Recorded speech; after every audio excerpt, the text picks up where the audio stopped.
Uno de los grandes privilegios que el Señor nos concede a los creyentes, obviamente, es unirnos a Cristo y a su pueblo en el momento de la conversión. Pablo dice en Romanos capítulo 12, versículo 5, que todos los creyentes somos un cuerpo en Cristo e individualmente miembros los unos de los otros. Esa es una realidad que se manifiesta en una forma concreta cuando nosotros venimos a formar parte de la membresía de una iglesia local con seres humanos de carne y hueso, y cuando nos congregamos en el día del Señor para adorarle y escuchar su palabra. Sin embargo, debemos reconocer con tristeza que no siempre estamos tan conscientes del privilegio que eso implica. Y eso sucede, mis hermanos, porque nosotros no vemos la iglesia con los ojos con que Dios la ve. No vemos la iglesia como Dios la ve. De hecho, muchas personas que profesan ser cristianos perciben la iglesia no como una bendición, sino como un estorbo. Con Cristo hasta el fin del mundo, pero a su esposa no la soporto. Y lamentablemente otra vez, la experiencia que muchos cristianos han tenido en algunas iglesias confirman esos prejuicios, corroboran esos prejuicios. Pero, mis hermanos, nuestra perspectiva de la iglesia no debe ser determinada por nuestra experiencia, sino por lo que Dios nos ha revelado en su palabra. La iglesia se encuentra en el centro mismo del corazón de Dios, en el centro mismo de los planes redentores de Dios, como yo espero mostrar en esta mañana al iniciar esta serie en la primera carta de Pablo a los tesalonicenses. Esta es una carta que nos permite ver la iglesia a través del corazón del apóstol Pablo. Pero lo que es 1000 veces más importante, nos permite ver la iglesia a través del corazón de Dios. La iglesia es el Israel del nuevo pacto. La iglesia es la niña de los ojos de Dios. Saulo, Saulo, ¿por qué me persigues?, le dice el Señor a Pablo en su camino a Damasco. Pablo no estaba persiguiendo directamente a Jesús, pero perseguir a la iglesia, atacar a la iglesia, hacerle daño a la iglesia, es perseguir a Cristo mismo. Pablo, ¿por qué me persigues? Maridos, amad a vuestras mujeres. ¿Cómo? ¿Cuál es el patrón? Como Cristo amó a la iglesia y se entregó a sí mismo por ella. La iglesia es supremamente importante para Dios y debe serlo para nosotros. Y al estudiar primera a los tesalonicenses, nosotros veremos cómo se manifiesta eso en una forma concreta. Porque una cosa es que yo diga, sí, para mí la iglesia es importante, pero ¿qué significa eso? Al mismo tiempo, esta es una carta que alimenta nuestra esperanza y nos impulsa hacia la santidad al recordarnos la segunda venida de Cristo en cada capítulo de la carta. Primera a Tesalonicenses tiene 5 capítulos y yo espero que la mayoría de ustedes la leyeron completa antes de venir hoy aquí. Se lee en minutos. Y en cada uno de esos capítulos se menciona la segunda venida en gloria de nuestro Señor Jesucristo. Y al mismo tiempo Pablo nos muestra cómo nosotros debemos vivir aquí y ahora a la luz de esa realidad. Cristo viene en medio de un mundo hostil a nuestra fe. Esta es una carta en la que aprendemos lo que implica ser cristiano cuando todo a nuestro alrededor parece estar en contra de lo que creemos y de lo que practicamos como cristianos. Por eso alguien dijo una vez, hablando de la mediocridad en el cristianismo, que pocas cosas pueden ser mejores para tratar esta enfermedad que una dosis masiva de primera a los tesalonicenses tomadas diariamente. Y lo que nosotros vamos a estar haciendo en estos próximos meses es seguir esa prescripción médica. queremos una dosis masiva de primera a los tesalonicenses. Es con esa expectativa que nosotros iniciamos el estudio de esta carta en esta mañana. Pero antes de pasar a considerar su contenido, nosotros debemos darle un vistazo al establecimiento de esta iglesia en Tesalónica en la soberana voluntad de Dios. Y ustedes van a ver que al entender cómo se fundó esta iglesia, ya nosotros tenemos la mitad del camino recorrido para entender la carta. La ciudad de Tesalónica fue fundada por Casandro, uno de los generales de Alejandro el Grande, en el 315 antes de Cristo, y la llamó Tesaloniki en honor a su esposa. No todas las mujeres tienen, ¿verdad?, la oportunidad de que sus esposos les regalen una ciudad y le pongan su nombre. Yo no sé cómo era ese matrimonio, pero me llamó la atención. Tesaloniki era hija del rey Felipe II de Macedonia, hermana de Alejandro el Grande. Tesalónica se encontraba en un lugar muy estratégico, ya que era el mejor puerto natural de la región, y estaba ubicada sobre la vía Ignacia, una de las carreteras más importantes construida por los romanos, con una longitud de 1120 kilómetros. De manera que Tesalónica era de fácil acceso, tanto por mar como por tierra. En el 46, antes de Cristo, durante la dominación romana, Tesalónica vino a ser la capital de toda Macedonia, con una población de 200,000 habitantes. Tesalónica era el Nueva York de Macedonia. Era una típica ciudad portuaria, con una intensa actividad comercial, lo que atrajo a muchos judíos, una confusa mezcla de religiones y una rampante inmoralidad. Los romanos también le habían concedido autonomía política, y vamos a ver cómo eso impacta a la historia que vamos a ver en esta mañana. Autonomía política para lidiar con los asuntos relacionados con el gobierno de la ciudad. Ahora, lo más importante que nosotros podemos decir acerca de Tesalónica es que Dios había decretado fundar allí una iglesia. Eso es lo más importante.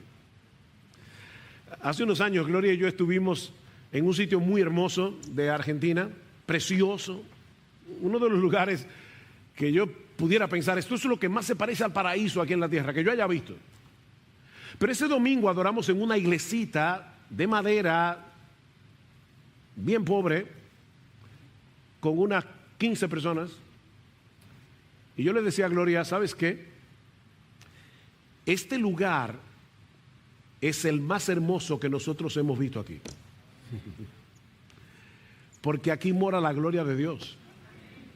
Aquí está la gloria de Dios, y es interesante, muy interesante, la manera como Dios llevó a cabo su plan de establecer una iglesia en Tesalónica durante el segundo viaje misionero del apóstol Pablo en los años 50-51 después de Cristo. Ahora Pablo está viajando con Silas, ya no más con Bernabé, y luego Timoteo también se unió al equipo misionero.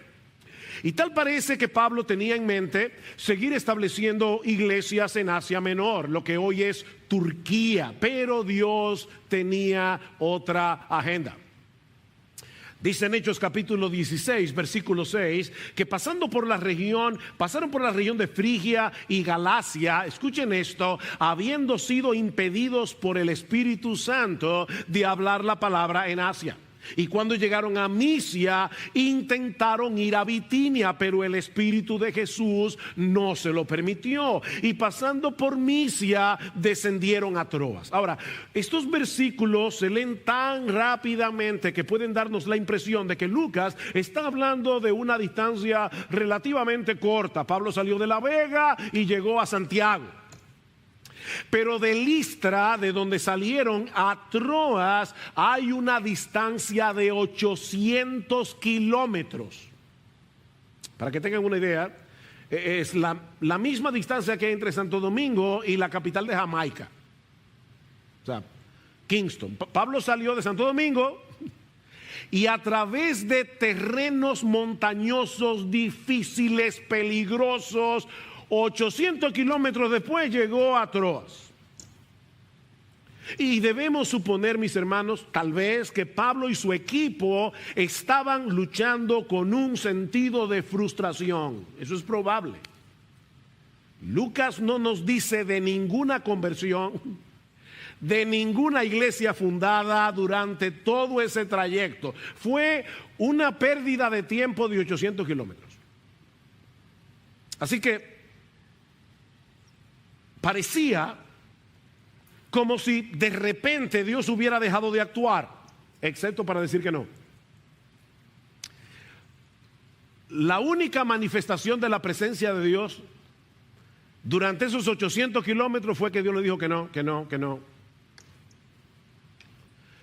¿Predicamos la palabra en Asia? No. Entonces, ¿vamos a Bitinia? No. Hermanos, eso, de verdad, por favor, pónganse, no puedo decir en los pantalones, pero en las sandalias de Pablo. Estos hombres querían hacer la obra misionera, no estaban andando en desobediencia. Estaban empeñados en dar a conocer el evangelio, pero se encontraban con un obstáculo tras otro y no podían entender qué era lo que Dios quería que hicieran. Y la verdad es que muchas veces los creyentes tenemos esa misma impresión de que hemos estado recorriendo un largo camino en el que no ha pasado nada. Vemos nuestra vida y decimos, no está pasando nada, excepto que Dios nos está diciendo que no. Pero mis hermanos, el hecho de que no seamos capaces de percibir la obra de Dios no quiere decir que Él no está obrando. Lo que eso quiere decir es que nosotros no somos capaces de percibirlo. Esos obstáculos de parte de Dios tenían un propósito. Pablo no podía detenerse a predicar el evangelio en Asia, por más bueno que eso fuera, porque Dios tenía otra agenda. Y mis hermanos, déjenme decirles algo: la agenda de Dios siempre, siempre, invariablemente es mejor que la tuya y que la mía. Y generalmente no coincide con la nuestra, pero es mejor. ¿Cuál era la agenda de Dios? Si ustedes ven en un mapa, se van a dar cuenta que era como si Dios le estuviera poniendo obstáculos para que Pablo no tuviera otra alternativa que llegar a la ciudad de Troas, en el puerto extremo de Asia Menor, para darles a conocer allí cuál era la agenda que él tenía en mente con respecto a la obra misionera. Dice en Hechos capítulo 16, versículo 9, que estando en Troas esa noche se le mostró a Pablo una visión. Un hombre de Macedonia estaba de pie suplicándole y diciendo: pasa a Macedonia y ayúdanos. Cuando tuvo la visión, enseguida procuramos ir a Macedonia. ¿Qué pasó aquí? Que Lucas se unió al equipo. No sabemos cuándo, pero ahora Lucas está escribiendo en primera persona del plural. Ahora Lucas está en el equipo. Procuramos ir a Macedonia, persuadidos de que Dios nos había llamado para anunciarles el evangelio. Ahora, yo no sé si ustedes se dieron cuenta, probablemente no, mientras yo leía esto, porque ustedes no lo están viendo en sus Biblias, pero Lucas nos dice que las tres personas de la Trinidad estaban involucradas en darles dirección al equipo misionero de Pablo. En el versículo 6 dice que el Espíritu Santo les había impedido hablar la palabra en Asia. En el versículo 7 dice que el Espíritu de Jesús les impidió dirigirse a Bitinia. Y en los versículos 9 y 10 dice que fue Dios, refiriéndose muy probablemente a Dios el Padre, el que les dijo en una visión que pasaran a Macedonia para llevar el evangelio al continente europeo. El Dios Trino tenía su propia agenda para el avance de la obra misionera. Dios les había dicho que no durante 800 kilómetros para que el evangelio llegara a Europa. La primera ciudad que fue evangelizada fue Filipos, que Era una de las ciudades principales de la provincia de Macedonia, dice Lucas en Hechos capítulo 16, versículo 12. Y como solía ocurrir, cuando Pablo iba de ciudad en ciudad, allí terminaron en la cárcel. Por eso alguien decía que Pablo nunca averiguaba cuáles son los hoteles de la zona. ¿Cómo son las cárceles aquí? Pero también dejaron establecida allí una iglesia, cuyo primer pastor parece haber sido Lucas. ¿Y cómo lo sabemos? Porque en el resto del relato ya Lucas no habla en primera persona del plural, habla de ellos. Así que Lucas se queda en Filipos. Y tan prontos fueron liberados de Filipos, dice en Hechos 17:1, el texto que leímos al principio, que después de pasar por Anfípolis y Apolonia, por fin llegaron a Tesalónica. Y una vez más, uno lee este versículo y puede darle la impresión de que lo que Pablo está diciendo es más o menos esto: salieron de Arroyo Hondo y llegaron al Ensanchenaco. Pero resulta que ese recorrido de Filipo a Tesalónica es de 170 kilómetros. O sea, ellos salieron de la capital y llegaron a Samaná a pie para predicar el evangelio. ¿Se dan cuenta, mis hermanos, del corazón misionero de Pablo y de Silas y de Timoteo? Ya llevan 1000 kilómetros. Ahora, ¿es que no había pecadores en Anfípolis o en Apolonia? Por supuesto que había pecadores allí, pero el Dios soberano estaba moviendo a Pablo y a su equipo para que llevaran el evangelio a la ciudad de Tesalónica. ¿Y saben por qué? Porque eso era lo que Dios había decretado desde antes de la fundación del mundo. Escuchen lo que dice Pablo cuando le escribe su primera carta en el capítulo 1. Dice: porque conocemos, hermanos amados de Dios, vuestra elección, pues nuestro evangelio no llegó a vosotros en palabras solamente, sino también en poder, en el Espíritu Santo y en plena certidumbre. Dios los amó, dice Pablo, Dios los eligió para salvación, y fue por eso que nuestro evangelio fue tan eficaz, vino con poder. Fue por causa de ese amor electivo, de ese amor soberano de Dios, que el Espíritu Santo aplicó con poder la palabra predicada en sus corazones. Y en la segunda carta Pablo les dice: pero nosotros siempre tenemos que dar gracias a Dios por vosotros, hermanos amados por el Señor, porque Dios os ha escogido desde el principio para salvación, mediante la santificación del Espíritu y la fe en la verdad. He aquí la explicación teológica de por qué Pablo le había dicho no, no, no, no, no, hasta llevarlo a Tesalónica. Desde que Pablo y Silas salieron de Listra, llevando consigo a Timoteo, Dios había estado moviendo las cosas por medio de su providencia para que el evangelio llegara a Tesalónica. Y ¿saben qué, mis hermanos? Y esto de verdad que me rompe la cabeza y llena de gozo mi corazón.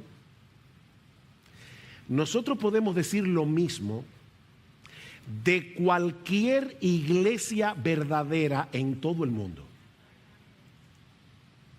La iglesia, mis hermanos, se encuentra en el centro de los decretos de Dios, y toda la historia se mueve en función de la iglesia. El problema es que muchas veces nosotros estudiamos la historia con ojos seculares y perdemos de vista lo que Dios está haciendo en el mundo para el avance de su reino.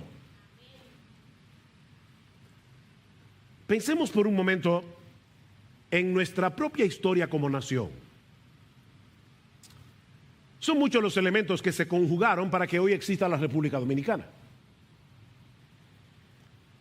Piensen en la llegada de los españoles, la España boba, la independencia, los trinitarios, todos esos elementos que tú y yo estudiamos en la escuela.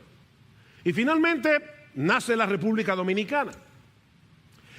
Y aunque la Iglesia Católica hizo lo posible y lo imposible para mantener el monopolio religioso en la Hispaniola, en esta isla, incluyendo la quema de 300 ejemplares de la Reina Valera en el 1600, la Reina Valera se imprimió, se publicó por primera vez en 1564, y unos pocos años más tarde 300 ejemplares llegaron a la República Dominicana, bueno, a la Española, no era la República Dominicana, era la colonia. 300 ejemplares de la Reina Valera acabada de publicar fueron quemadas en la plaza pública de Santo Domingo. Pero ¿saben qué? Ni aún así pudieron impedir que el evangelio llegara a esta isla. No lo pudieron impedir. Dios movió los hilos de la historia para que este país existiera y para que el evangelio llegara a nosotros y para que miles y miles reconocieran a Jesús como Rey y Señor de sus vidas, de modo que muchas iglesias locales fueran establecidas en la República Dominicana, y ahí está Iglesia Bíblica del Señor Jesucristo. ¡Wow! Déjame hacerte una pregunta. ¿Alguna vez tú has pensado en tu iglesia de esa manera?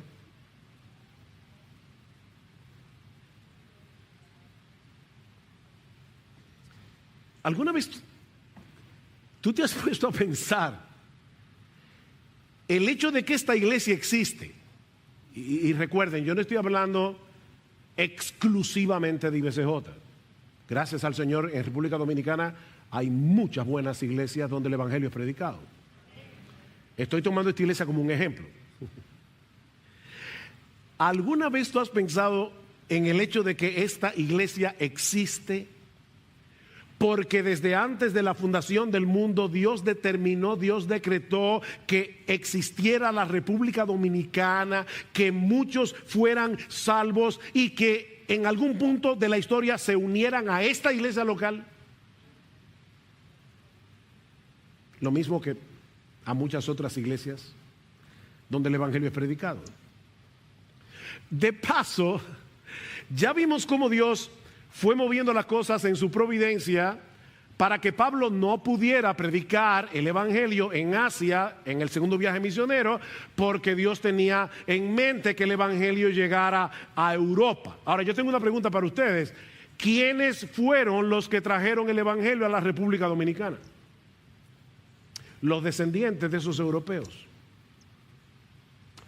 Y obviamente yo no me estoy refiriendo a los colonizadores. Yo me estoy refiriendo a los misioneros que llegaron a República Dominicana desde Inglaterra, desde Canadá y desde Estados Unidos en el siglo XIX. ¿Saben de dónde eran? De Europa.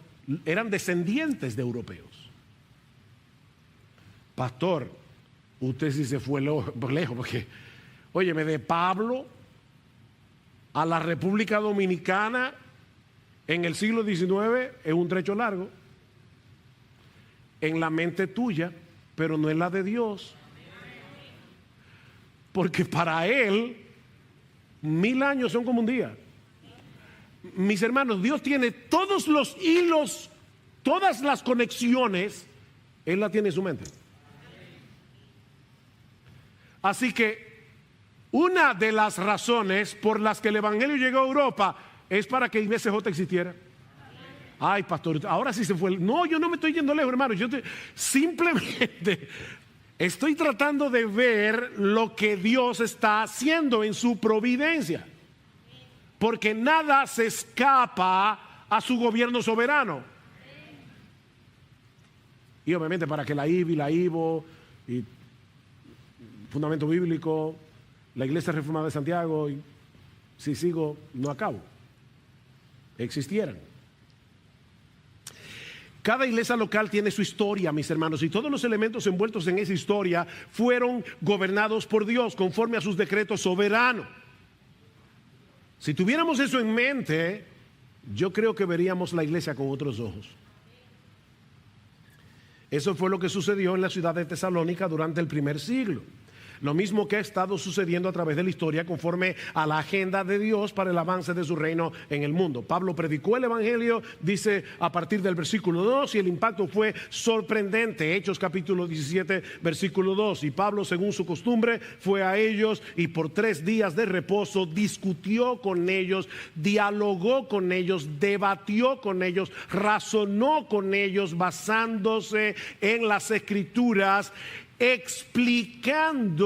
Es la misma palabra que aparece en Lucas capítulo 24 versículo 27, cuando dice que Cristo les abrió el entendimiento para que comprendieran las escrituras, para que comprendieran todo lo que se decía de él en los libros de Moisés, en los profetas y en los salmos. Dice, explicando y presentando evidencia de que era necesario que el Cristo padeciera y resucitara de entre los muertos, y diciendo, este Jesús a quien yo os anuncio es el Cristo, este Jesús es el Mesías, el que murió en la cruz, es el descendiente de David, prometido que habría de sentarse en su trono para siempre. Ese fue el evangelio que Pablo predicó en Tesalónica. O sea, Pablo no se paró en el centro comercial y comenzó a decir a todo el que pasaba por ahí, Dios te ama, Dios te ama, Dios te ama. Eso no es evangelizar, es explicar, es razonar, es ver en la escritura qué fue lo que pasó allí, cuál es el significado de la muerte de Cristo en la cruz. Él también resucitó, Él ascendió a los cielos, está sentado a la diestra de Dios, Él es Rey de reyes, Él es Señor de señores.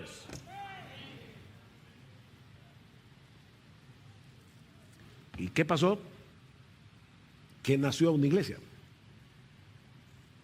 Dice en el versículo 4 que estos nuevos creyentes se unieron a Pablo y a Silas. Y este es un verbo que solo aparece aquí en todo el Nuevo Testamento. Transmite la idea de apegarse. Ellos se apegaron a los misioneros. Estos hombres y mujeres vinieron a ser parte de esa comunidad de creyentes que luego vendría a ser la iglesia en Tesalónica. Dice, algunos de ellos creyeron y se unieron a Pablo y a Silas juntamente con una gran multitud de griegos temerosos de Dios y muchas de las mujeres principales. Es decir, estas mujeres estaban casadas con autoridades políticas de Tesalónica. Eran mujeres de dinero, eran mujeres de influencia, temerosas de Dios. Es decir, aunque no eran judías, ellas habían abrazado a Jehová, el Dios de los judíos, y asistían a la sinagoga. Yo sé que ahora voy a especular, pero el punto es este. Ahora de repente estas mujeres dejaron de ofrendar en la sinagoga y eso causó un problema. ¿Qué dice en el versículo 5? Pero los judíos, llenos de envidia. ¿Ven el problema? La envidia. Se nos están yendo para la otra iglesia. O sea, estos hombres obviamente no tenían una mentalidad de reino. El problema de ellos era su pequeño reino. Se llenaron de envidia, de tal manera que llevaron a algunos hombres malvados por la plaza pública, organizaron una turba y alborotaron a la ciudad, y asaltando la casa de Jasón procuraban sacarlos al pueblo. Al no encontrarlos, arrastraron a Jasón y a algunos de los hermanos ante las autoridades de la ciudad, gritando, estos que han trastornado el mundo han venido acá también, y Jasón los ha recibido, y todos ellos actúan contra los decretos del César, diciendo que hay otro rey, Jesús. Ellos captaron el mensaje. Mis hermanos, cuando el rey Jesús llega a una ciudad, ocurre una de dos cosas. O algunos se rinden ante su autoridad, o algunos se rebelan contra su autoridad. Hay personas que me preguntan cuando yo les predico, ¿y yo voy a tener que dejar a mis amigos cuando yo me convierta? No, no te preocupes, ellos te van a dejar a ti. Es lo que pasa la mayoría de las veces. Yo recuerdo, yo tuve un amigo durante toda mi adolescencia, éramos uña y carne, mi mamá decía, ustedes ya hasta se parecen físicamente. Literalmente yo salía con ese amigo todos los días, o sea, desde que yo me mudé en esa casa a los 10 años de edad hasta que yo me convertí casi a los 17, yo salí con ese amigo todos los días por 7 años. Yo me convierto y claro, lo primero que hago es predicarle el evangelio en la galería de mi casa y me acuerdo como hoy. No bien yo comencé a hablar cuando me paró en seco y me dijo, óyeme una cosa, si tú dejaste que a ti te lavaran el cerebro, yo no voy a permitir que tú me lo laves a mí. Así que nos vemos. Se fue de mi casa, nunca más lo volví a ver hasta el día de hoy.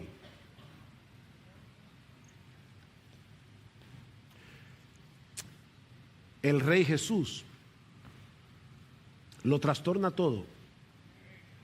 Obviamente estos judíos pretendían presentar a los misioneros como sediciosos, como causantes de disturbios. De hecho, la palabra que usan allí es revolución. Estos hombres vinieron aquí a crear una revolución porque están anunciando a otro rey que no es el César. Pero lo cierto es, mis hermanos, que el Rey Jesús no deja las cosas como las encuentra. Estos judíos captaron perfectamente que ese Jesús al que Pablo predicaba no era únicamente un Salvador que perdona pecados. Él es un rey que tiene pleno derecho sobre toda nuestra vida. El evangelio es una amenaza. Es una amenaza contra los poderes de este mundo. ¿Por qué ustedes creen que hay tanto empeño en terminar con el cristianismo? ¿Por qué la ONU, la OEA, por qué todos esos organismos internacionales tienen un problema con la iglesia? Porque nosotros somos una amenaza, porque ellos tienen su agenda. Nosotros no tenemos la nuestra, no tenemos la de Él, el Rey Jesús. Ese es el problema. Es un asunto de dos reinos aquí. Convertirse a Cristo, mi amigo, óyeme bien, convertirse a Cristo es mucho, mucho, mucho más que aceptarlo como Salvador. Es una entrega voluntaria de todo lo que somos. Es rendirnos ante Él, ante su autoridad como Rey de reyes, como Señor de señores, para hacer su voluntad y no la nuestra. Eso es convertirse. Mira, mi amigo, si Cristo no es tu Rey, tampoco es tu Salvador. Es así de simple. Si Él no es tu Rey, no es tu Salvador, porque no se puede tener una cosa sin la otra. Obviamente eso no quiere decir que los creyentes viven una vida de perfecta obediencia, porque eso no será posible mientras el pecado more en nosotros. Pero sí quiere decir que el creyente desea hacer su voluntad. Eso sí quiere decir que el creyente lucha contra su pecado para hacer su voluntad. Eso quiere decir que cuando el creyente peca, le duele su pecado, le avergüenza su pecado y vuelve otra vez en arrepentimiento. Por eso es que Lutero decía, la vida cristiana es una vida de arrepentimiento y fe. Eso no pasa una sola vez. Cuando tú te convertiste, no, mi hermano. Eso es una vida de arrepentimiento, es una vida de fe. Estos hombres y mujeres en Tesalónica se convirtieron, dice Pablo, 1 Tesalonicenses 1:9, se convirtieron, se volvieron de los ídolos a Dios para servir al Dios vivo y verdadero. Esa es la definición de lo que es una conversión. Se volvieron. Sus vidas fueron transformadas. Pero como nosotros vivimos en un mundo donde a lo malo le llaman bueno y a lo bueno le llaman malo, estos judíos de Tesalónica no podían aceptar tranquilamente que el Rey Jesús haya producido ese cambio en la vida de tantas personas y levantaron esta turba, versículo 8, y alborotaron a la multitud y a las autoridades de la ciudad que oían esto, pero después de recibir una fianza de Jasón y de los otros, los soltaron. No sabemos cuánto tiempo duró el ministerio de Pablo en la ciudad de Tesalónica. Algunos sugieren que Pablo solo estuvo allí 3 semanas, porque dice en el versículo 2 que Pablo, según su costumbre, fue a ellos y por 3 días de reposo, es decir, por 3 sábados, discutió con ellos en la sinagoga, porque ese era el día en que se reunían los judíos. Pero allí no dice que Pablo se pasó 3 semanas en Tesalónica, dice que él fue por 3 sábados consecutivos a la sinagoga, mientras lo dejaban entrar, porque parece que después ya no lo dejaron. Ahora, es muy probable que Pablo se pasara un poquito más de tiempo en la ciudad, porque dice en la segunda carta que Pablo llegó a trabajar haciendo tiendas de campaña. Dice en Filipenses que cuando él estaba en Tesalónica, los filipenses en 2 ocasiones por lo menos le mandaron una ofrenda. O sea que aparentemente el tiempo de Pablo en la ciudad fue un poco más extenso, pero lo cierto es, hermanos, que fueron muy pocas semanas. Un ministerio sumamente breve. Así que Pablo y su equipo se vieron obligados a salir de Tesalónica, dejando atrás una iglesia de recién convertidos en medio de mucha hostilidad. De Tesalónica llegaron a Berea. ¿Y qué hicieron los misioneros? Dijeron, bueno, mira, esto se está poniendo difícil. Vamos a tomar un tiempo para orar. No, volvieron a la sinagoga en Berea, predicaron el evangelio, y los judíos de Tesalónica enviaron otra turba a Berea también. Y Pablo tiene que salir de Bereas hacia Atenas, y cuando llega a Atenas, ¿qué hace? Ir al Areópago a predicar el evangelio.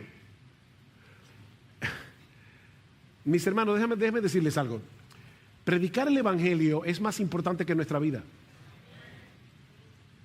Es tan sencillo como eso. No es decir ahora qué corazón tenía Pablo.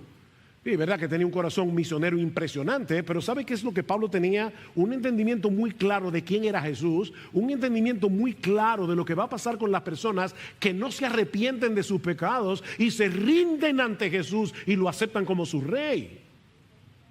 Y eso lo impulsaba a predicar, a predicar, a predicar. No importa lo que tuviera que sufrir por eso.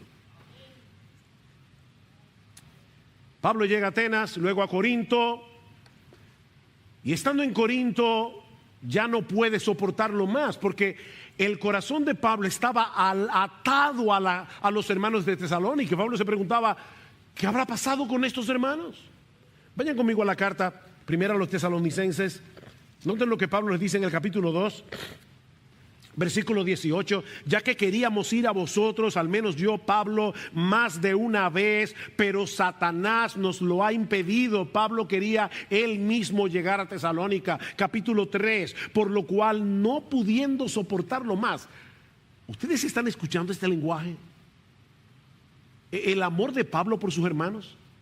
No pudiendo soportarlo más, pensamos que era mejor quedarnos solos en Atenas, y enviamos a Timoteo, nuestro hermano y colaborador de Dios en el evangelio de Cristo, para fortaleceros y alentaros respecto a vuestra fe. Y cuando Timoteo regresa de Tesalónica a Corinto, le da un reporte a Pablo sumamente alentador. Dice: Pablo, estos hermanos están firmes en la fe. Estos hermanos no han claudicado, pero hay algunos problemas. Hay algunos problemas. Por un lado, algunos incrédulos te están difamando, Pablo. Están diciendo que tú eres un oportunista que se quiere aprovechar del dinero de estos hermanos. Por eso es que Pablo en el capítulo 2, en el versículo 5 dice: yo no fui por lucro a ustedes. Él está defendiendo su ministerio. Y por otro lado, la persecución contra los creyentes había arreciado. Timoteo también le dice que algunos hermanos estaban confusos con respecto a la segunda venida de Cristo. Se preguntaban, ¿y qué va a pasar si Cristo viene con aquellos que ya murieron? Ellos no van a participar de este evento, y Pablo tiene que corregir este problema. Otros estaban tan seguros de la venida de Cristo que dejaron de trabajar.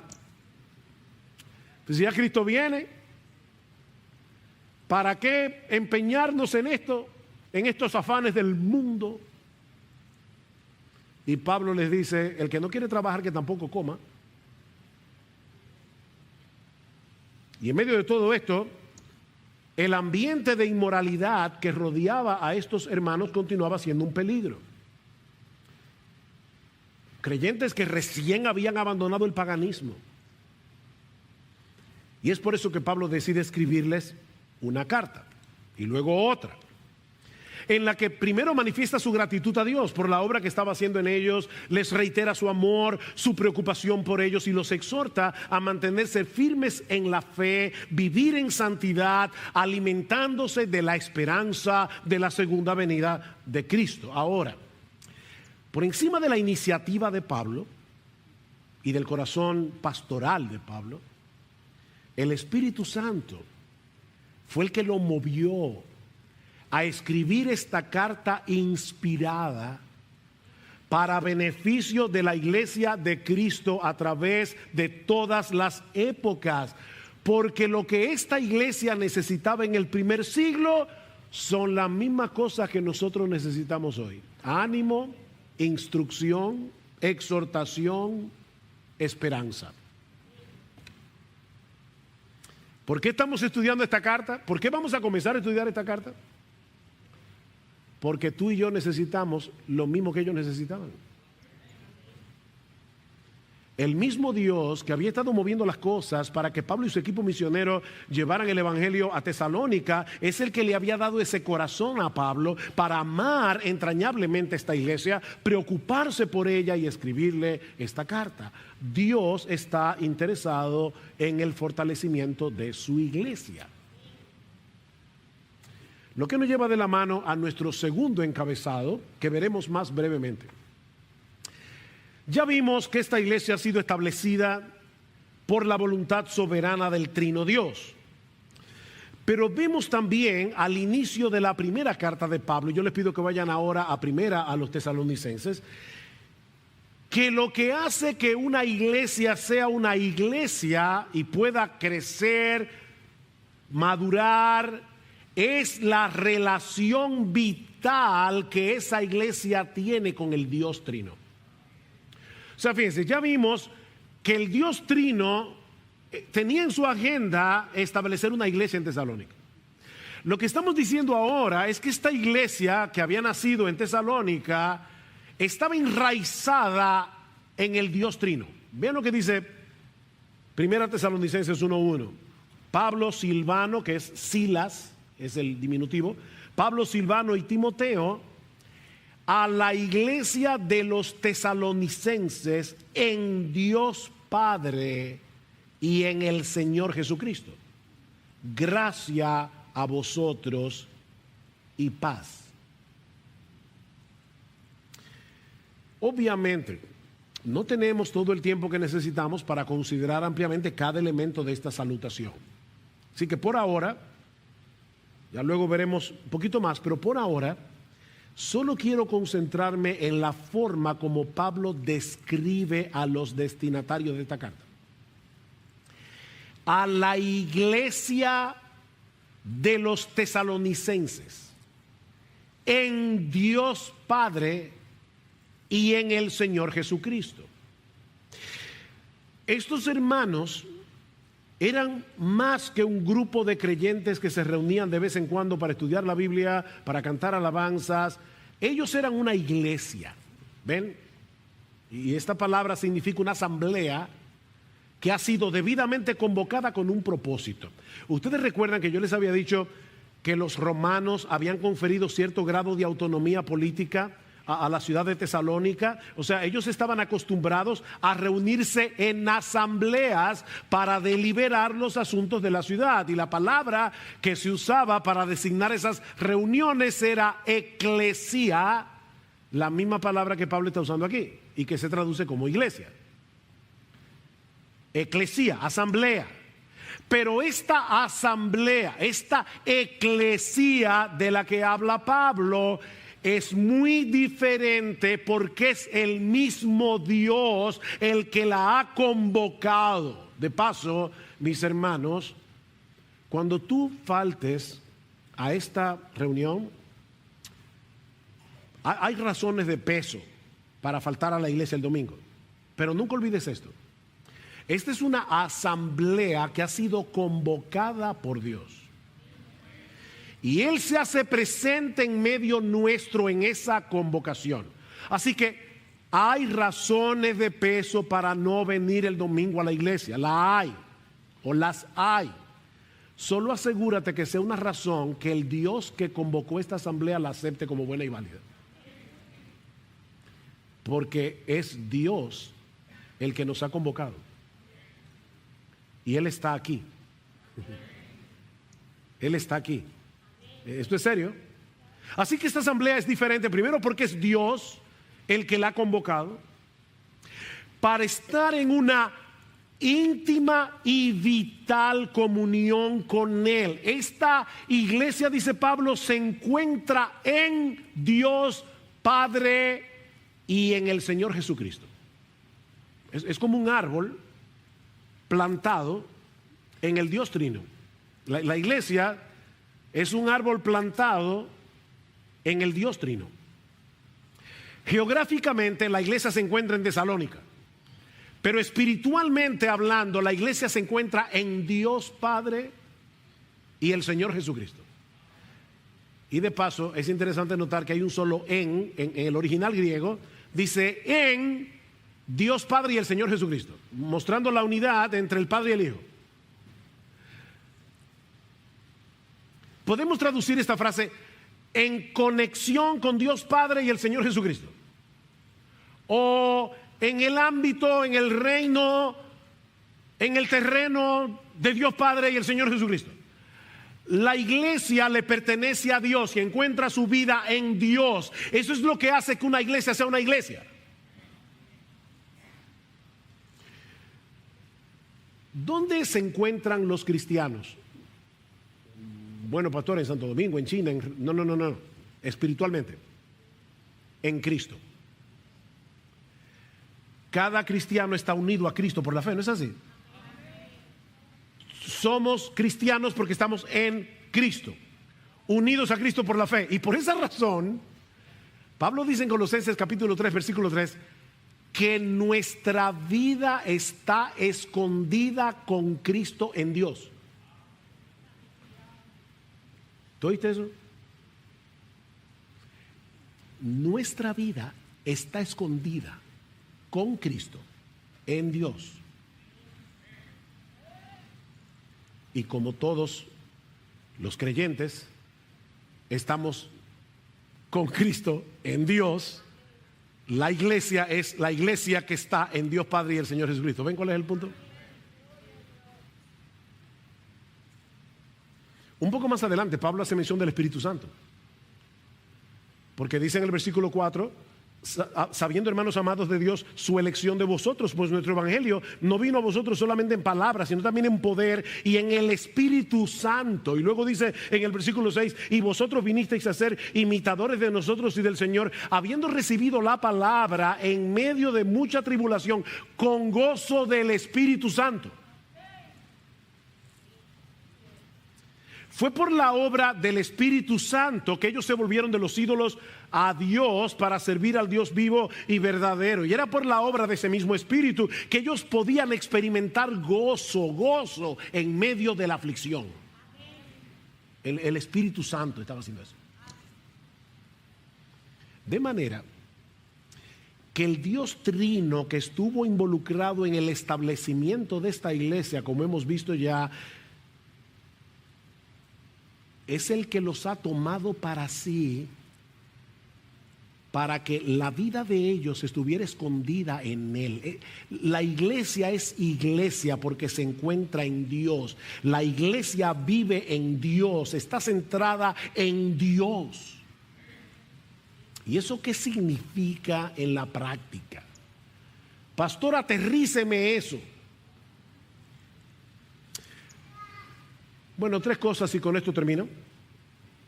En primer lugar, que es un privilegio enorme ser parte de la iglesia. Hay una conexión entre Dios y la iglesia que no existe con ninguna otra institución en el mundo. No hay nada más importante que la iglesia. Pablo quiere que estos hermanos, despreciados por el mundo, tratados con hostilidad por los incrédulos, Pablo quiere que estos hermanos aprecien el privilegio que el Señor les había dado de ser parte de una asamblea tan especial. Ellos no eran dignos de lástima. Mira, mi hermano y mi hermana, yo no sé por lo que tú estás pasando en el día de hoy.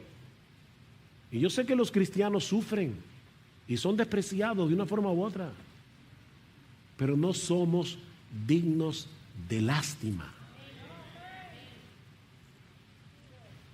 No, nosotros somos miembros de la familia de Dios.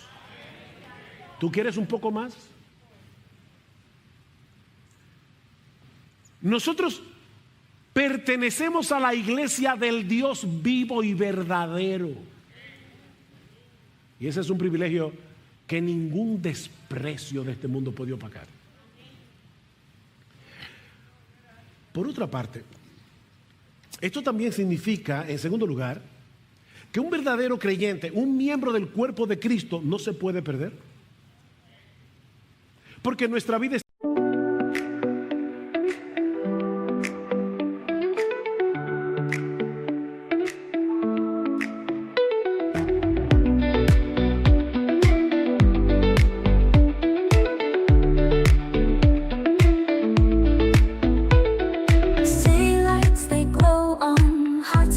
We're so strong in the air, love song, dancing all night long. Whispers in the breeze, fingers intertwined with ease. Fairy tale comes true. With you, I just can't lose. Magical love, it's so real. Every moment I can feel. Sparkling dreams, no need to chase. Found it all in your sweet embrace. Electric night so bright, lost in your eyes tonight. Underneath stars we shine, two souls in perfect line. Magical love, it's so real. Every moment I can feel. Sparkling dreams, no need to chase. Found it all in your sweet embrace.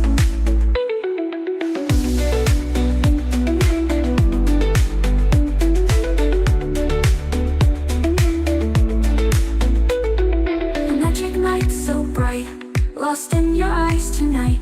Underneath the stars we shine, two souls in perfect line. Magic night so bright, lost in your eyes tonight. Underneath the stars we shine, two souls in perfect line. Magical love, it's so real. Every moment I can feel. Sparkling dreams, no need to chase. Found it all in your sweet embrace. Magical, you and I. Love symphony that reaches the sky. Magical forevermore. Our love story forevermore.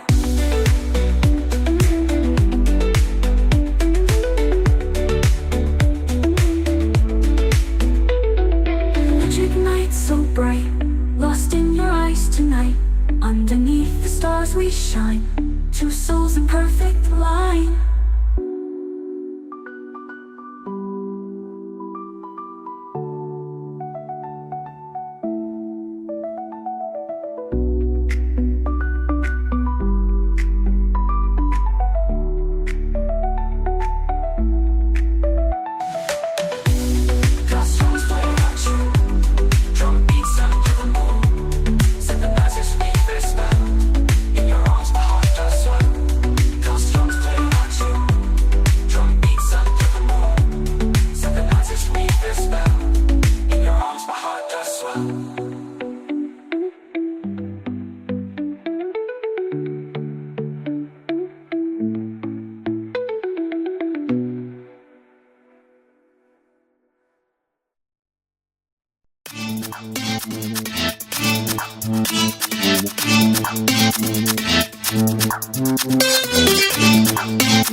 Magic